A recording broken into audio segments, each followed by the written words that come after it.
আমি সঞ্জয়ানন্দ ব্রহ্মচারী মহারাজের কাছে যাব এবং আমি বলবো আপনার কিছু বলার থাকলে আপনি সরাসরি বলবেন মুশাররফ আহমেদকে। মহারাজ দুটো বাইট শোনালাম, একদিকে স্পষ্ট হচ্ছে ধৈরা ধৈরা এক এক করে ইস্কনিধর ধৈরা ধৈরা জবাই কর, এই বাইট, এবং তাদেরকে খুল্লা ছুট, তারা রাস্তায় ঘুরে বেড়াচ্ছে, ইনি বলছেন আমরা ৫,০০০ টাকা দিয়েছি। আর চিন্ময় কৃষ্ণপ্রভু যিনি বন্দি অবস্থায় বলছেন দেশে শান্তি বজায় রাখুন, তার জন্য কোনো আইনি আদালতের ব্যবস্থা নেই, উকিল দাঁড়াতে পারে না। আজকে কি বলবেন আপনি মুশাররফ আহমেদকে? তিনি বলছেন, দেখুন শুনুন, বলুন মহারাজ।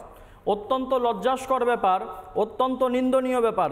উনি যে ধরনের কথাবার্তা মিডিয়াতে বসে বলছেন, সেটা এই ধরনের অবান্তর কথা একজন শিক্ষিত ব্যক্তি বলতে পারেন বলে আমার মনে হয় না।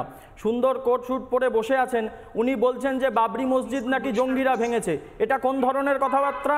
তাহলে তো ট্রাম্পকেও জঙ্গি বলতে হয়। আজকে হিন্দু ধর্মের আদিম সভ্যতা থেকে আমরা দেখেছি, আমরা চিরকাল বলেছি সর্বে ভবন্তু সুখিনঃ। আমরা তো কখনো বলিনি যে আমার হিন্দু ভাই সুখী হোক, আমার হিন্দু মায়ের সম্ভ্রম রক্ষা হোক। আমরা বিশ্বের সমস্ত প্রাণীর, শুধুমাত্র মানুষের নয়, সমস্ত প্রাণীর কল্যাণ বিধান করেছি, তার চিন্তা করেছি। এই ধরনের কথাবার্তা একজন শিক্ষিত ব্যক্তি বলতে পারে না। আমি বলবো এই মিডিয়াতেই ওনাকে এই মুহূর্তে ক্ষমা চাইতে হবে হিন্দু সভ্যতার বিরুদ্ধে। এক মিনিট, মুশাররফ আহমেদ দেখুন সবাই আপনাকে ক্ষমা চাইতে বলছে, আপনি ভুল বলছেন, ক্ষমা চাইতে হবে। বলুন, আজকে ইমেজটা শুধরে নিন। কিশোরলাল বাবু শুনুন, আপনি একটু আগে আপনার ওই যে মহাপ্রভু কি যে জানি বললেন, উনি বললেন যে আমাদের দেশের উন্নতি হয় না। আমার বাংলাদেশের পাশে মেঘালয়, মিজোরাম, ত্রিপুরা, আসাম সবগুলো থেকে বাংলাদেশের জিডিপির গ্রোথ ডাবল। মেঘালয়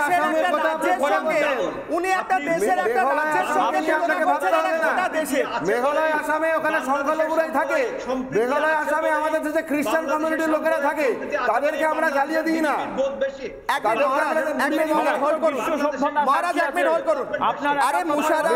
আসাম নাগাল্যান্ডে অনেক খ্রিস্টানরা থাকে, বৌদ্ধিস্টরা থাকে, দেখুন তারা কত সুন্দর হয়েছে। তারা এখানে উপেক্ষিত। আচ্ছা এক মিনিট, একটু মহারাজের অডিওটা ডাউন, একটু মুশাররফ আহমেদ আমার কথাটা শুনে নিন। মুশাররফ আহমেদ, আপনি আসাম আর মেঘালয় দুটো ভারতের রাজ্যের সঙ্গে আপনি গোটা বাংলাদেশের জিডিপি তুলনা করছেন। আপনারা নাকি একটা দেশ, আপনারা কি ভারতের একটা অঙ্গরাজ্য? এক মিনিট মুশাররফ আহমেদ, একটা প্রশ্ন করছি। মুশাররফ আহমেদ প্রশ্নটা শুনুন, মুশাররফ আহমেদ প্রশ্নটা শুনুন। আপনারা কি ভারতের অঙ্গরাজ্য? আসাম মেঘালয়ের সাথে নিজেদের তুলনা করছেন, হতে পারেন, যদি চান আমরা আপনাদেরও ইনক্লুড করব, আমরা ইনক্লুড করে নেব। আপনি কি প্রপোজাল দিচ্ছেন? আপনারা কি ভারতের অঙ্গরাজ্য হওয়ার প্রপোজাল দিচ্ছেন? লজ্জা করে না? বাবরি মসজিদ জঙ্গিরা ভেঙেছে, আমার বাবা একজন ঘরসেবক ছিলেন, ঠিক করেছে। যতগুলো মন্দির মৌলবাদীরা নিয়েছে, যতগুলো মন্দির আপনারা নিয়েছে, প্রত্যেকটা আমরা উদ্ধার করব, পারলে আটকান। একে করে আমি প্রশ্ন করছি, আমি রোকেয়া প্রাচীর কাছে যাব, তার আগে একবার মুশাররফ আহমেদ ঠাকুরকে জিজ্ঞেস করছি। আপনি বললেন ভারতের আসাম এবং মেঘালয় এই দুটো রাজ্যের থেকে বাংলাদেশের জিডিপি বেশি আছে। আপনারা কি বাংলাদেশকে ভারতের অঙ্গরাজ্য করার প্রপোজাল দিচ্ছেন? কারণ কম্পেয়ার করছেন অঙ্গরাজ্যের সঙ্গে। আমরা গ্রহণ করতে পারি আপনারা যদি বলেন আমাদের সর্বসুখেনু ভবন্ত, সবার সুখ চাই এবং আমরা অতিথি দেব ভাব, অতিথিদের গ্রহণ করি। আপনি কি এই প্রপোজাল দিচ্ছেন রিপাবলিক বাংলায় বসে?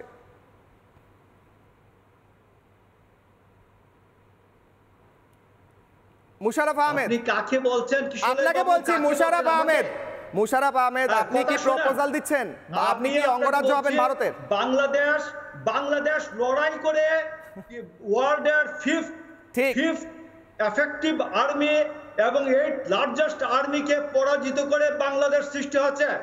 বাংলাদেশ কার সাহায্য নিয়ে? এবার আমি রোকেয়া প্রাচীর কাছে যাব। আপনারা পাকিস্তানের সেই পাকিস্তানে প্রেম করছেন। হায়দ্রাবাদ দখল করে বাংলাদেশ তৈরি হয় নাই। রোকেয়া প্রাচী নিজের পায়ে দাঁড়িয়ে আছে। রোকেয়া প্রাচী আজ উনি মুক্তিযুদ্ধের কথা বলছেন। ভারতের সাহায্যে মুক্তিযোদ্ধারা বাংলাদেশকে মুক্ত করেন, এখন ওনার মুক্তিযুদ্ধের কথা মনে পড়েছে। এতদিন তো আপনারা টয়লেট করছিলেন, প্রস্রাব করছিলেন বঙ্গবন্ধুর মূর্তিতে, এখন আপনি মুক্তিযুদ্ধের কথা বলছেন। রোকেয়া প্রাচী উত্তর দিন। দেখেন উনারা কি বলছে আমি জানি না, ওনাকে শুধু একটি জবাব দিতে চাই, সেটি হচ্ছে এই যে আজকে বাংলাদেশের দাঁড়িয়ে ওনারা এত কথা বলছেন, এই বাংলাদেশ তো বঙ্গবন্ধুর নেতৃত্বে 30 লাখ শহীদের বিনিময়ে 3 লাখ মা বোনের সংগ্রামের বিনিময়ে আমরা পেয়েছি। আজকে কিন্তু আমরা দেখছি আজকে বিএনপি সহ জামাত ইসলাম, হেফাজত এবং অন্যান্য জঙ্গি সংগঠনের সহায়তায় যে ইউনিট সরকার অবৈধভাবে ক্ষমতা দখল করেছে, তারা কিন্তু আজকে সংবিধান বাতিল করতে চাইছে, তারা আজকে হিন্দুদের উপর নিধন করছে, হিন্দুদের অত্যাচার করছে, আজকে বৌদ্ধ খ্রিস্টান কারো উপর অত্যাচার করা বাকি রাখিনি। আজকে পুরো বাংলাদেশ লাশের বাংলাদেশ হয়ে গেছে।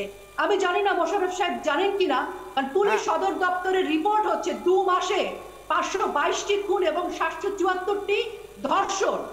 এবং বাংলাদেশে আজকে যে হিন্দু নিধন হচ্ছে সেটি 1971 সালে হয়নি।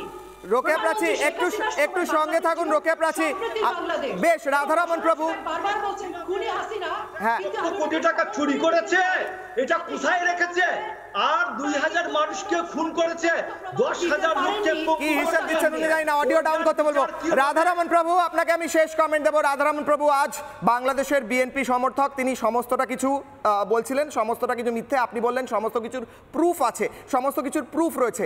আজ আমি দেখছি সব সম্প্রদায়ের হিন্দুরা এক হয়েছেন। আমাদের এই শোতে এই মুহূর্তে অদ্বৈতবাদী একজন সন্ন্যাসী বসে রয়েছেন, আপনি একজন বৈষ্ণব বসে রয়েছেন, সমস্ত সম্প্রদায় শাক্ত বৈষ্ণব সবাই এক হয়েছেন, শৈবরা এক হয়েছেন, রামকৃষ্ণ মিশন ইসকন এক হয়েছে। আজ বাংলাদেশের কি রীতিমতো, বাংলাদেশের এই হিন্দু ঐক্যে কি রীতিমতো ভয় পাওয়া উচিত এই মৌলবাদীদের? কি মনে হয়? দ্রুত 10 সেকেন্ড। সিচুয়েশন খুব সিরিয়াস, গোটা বিশ্বকে বাংলাদেশের উপরে নজর রাখতে হবে। আমরা এটাই আশা করি কি কালকে লাস্ট 2024 লাস্ট দিন, আমরা এটাই আশা করি কি 2025 ফর বাংলাদেশি মাইনরিটিস এটা চেঞ্জ হবে, আর ওখানকার যে মাইনরিটিস আছে ওরা সেফ থাকতে পারবে। আমাদের হাত জোড়ে এটাই আমরা প্রার্থনা করতে চাই কি হিন্দু আর অন্য মাইনরিটিস, আমরাও হিউম্যান বিইং আছি, আমরাও মানুষ আছি, এরকম অত্যাচার খুব খারাপ। ঠিক, বেশ। অনেক ধন্যবাদ রাধারমণ প্রভু, প্রত্যেককে অনেক ধন্যবাদ। আজ বছরের শেষ ডিবেটে এই প্রশ্ন রাখছি যে হিন্দুরা আজ যেভাবে জেগে উঠেছেন এই অত্যাচারের পর, আজ যেভাবে ভুলভাল বকছিলেন বিএনপির যে সদস্য এসেছিলেন, সেইভাবেই কি ভুলভাল ভাবনা চিন্তা শুরু করেছেন মোহাম্মদ ইউনূস? তার কারণ কোথাও যেন শেষ দেখতে পাচ্ছেন, মৌলবাদীদের শেষ হওয়ার সময় এসেছে। নানা ধরনের কন্টেন্ট দেখার জন্য লাইক করুন, শেয়ার করুন আমাদের ফেসবুক পেজ, সাবস্ক্রাইব করুন আমাদের ইউটিউব চ্যানেল। পাশাপাশি অন্যান্য ব্রেকিং নিউজের জন্য অবশ্যই চোখ রাখুন রিপাবলিক বাংলায়।